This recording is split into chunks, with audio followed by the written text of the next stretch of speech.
When I came to Louisiana Tech, my mom and dad let me out up here on the Everett Street Bridge.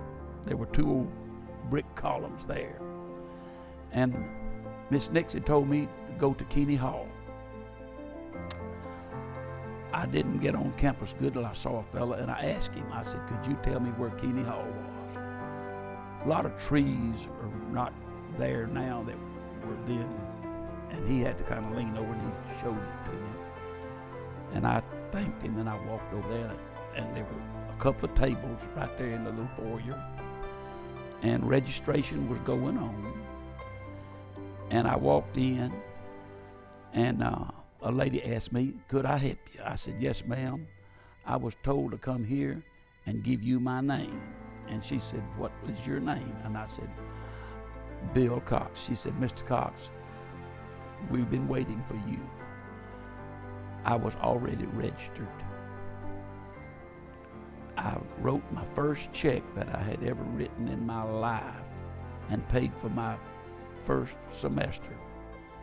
And I thought, Lord, I'm going to run out of money before I ever get started. Because I didn't know if I wrote them once a month or once a year or what, but anyway. And she said, I said, now what do I do? She said, you need to go to see Coach Barry Hinton in Hale Hall. I thanked her, walked outside, and I got over there near a fountain. It was a concrete lady sitting in that thing. And that was the first time I ever saw the lady at the mist.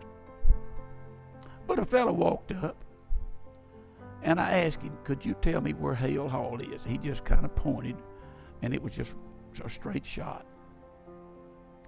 I walked over there, walked up the steps, and Coach Hinton's office was in room 100. And he was reading a book. And he looked up and he says, can I help you? I said, yes, sir. I was told to come see you. And he says, and what's your name? I said, Bill Cox. He said, come on in, Smackover. We've been looking for you. He said, your room is over in 101, right next door.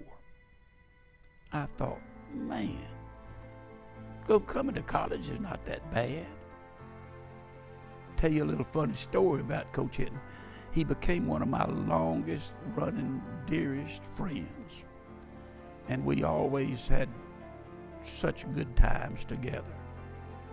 And he would advise me, and he befriended me. But about the second day I was there, we had one phone in Hale Hall, and it was a little phone booth around behind his office. And he said, when that phone rings, I want you to go around there and answer it and, help the people.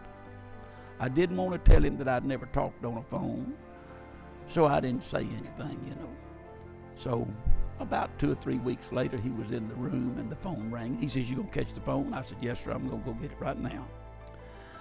So I went around and he went with me. And that's the first time that he ever really laughed at me. And he laughed at me a lot. But I answered, this is what I said. I said, Hale Hall, who in hell you want to speak to? He said, boy, give me that phone. I said, what am I going to do with you?